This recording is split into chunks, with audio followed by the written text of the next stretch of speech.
ଆପଣଙ୍କ YouTube channel କେବେ monetisation ହେବ ଆସନ୍ତୁ ଜାଣିବା। ଆପଣମାନେ ଗୋଟେ କଥା ମିସ୍ କରୁଛନ୍ତି।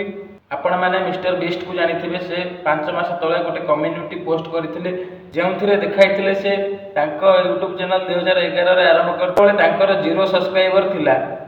2012ରେ 26 ସବସ୍କ୍ରାଇବର ହେଲା, 2013ରେ 100 ସବସ୍କ୍ରାଇବର ହେଲା, 2014ରେ 800 ସବସ୍କ୍ରାଇବର ହେଲା। ଭାବନ୍ତୁ ତାଙ୍କୁ 14 ବର୍ଷ ଲାଗିଲା କେବଳ 800 ସବସ୍କ୍ରାଇବର କରିବା ପାଇଁ। 2015ରେ ତାଙ୍କର 8K ସବସ୍କ୍ରାଇବର କମ୍ପ୍ଲିଟ୍ ହେଇଥିଲା। 2016-17ରେ ତାଙ୍କର 6 ଲକ୍ଷ ସବସ୍କ୍ରାଇବର ହୋଇଥିଲା।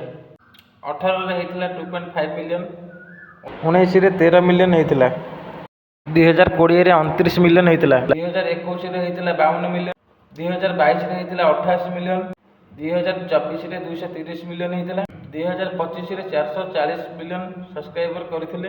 2026ରେ ମିଷ୍ଟର ବିଷ୍ଟଙ୍କର ପ୍ରାୟ 470 ମିଲିୟନ ସବସ୍କ୍ରାଇବର ଅଛି। ଆପଣମାନେ ବୁଝିପାରୁଥିବେ ମିଷ୍ଟର ବିଷ୍ଟକୁ 1000 ସବସ୍କ୍ରାଇବର କରିବା ପାଇଁ 4 ବର୍ଷ ସମୟ ଲାଗିଥିଲା। ମାନେ ହେଉଛି ୟୁଟ୍ୟୁବରେ ଏକ୍ସପିରିଏନ୍ସ ହେଉଛି ବହୁତ ମହତ୍ତ୍ୱପୂର୍ଣ୍ଣ।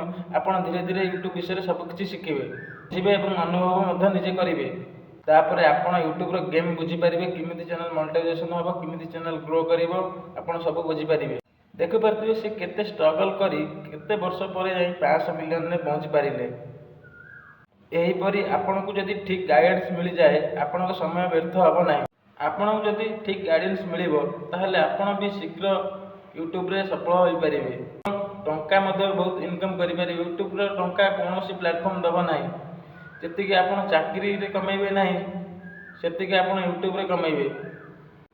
ତାହେଲେ ଆପଣମାନେ ଷ୍ଟ୍ରଗଲ୍ କର, ଡେଲି କଣ୍ଟେଣ୍ଟ ଅପଲୋଡ଼ କର, କନସିଷ୍ଟେଣ୍ଟ ରଖ।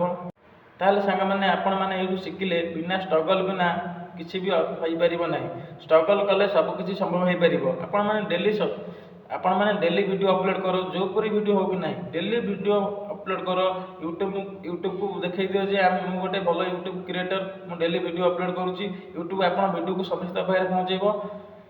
କନସିଷ୍ଟେନ୍ସି ରଖ, ୟୁଟ୍ୟୁବରେ ଡେଲି ଅପଲୋଡ଼ କରି ନିଜେ ଗୋଟେ ୟୁଟ୍ୟୁବର ବନିବାକୁ ଚେଷ୍ଟା କର। ଭିଡ଼ିଓଟି ଆପଣମାନଙ୍କୁ ଭଲ ଲାଗିଥିଲେ ଲାଇକ୍, ସେୟାର, ସବସ୍କ୍ରାଇବ୍ ମଧ୍ୟ କରନ୍ତୁ। ନେକ୍ସଟ ଭିଡ଼ିଓକୁ ପୁଣି ଦେଖା ହେବା।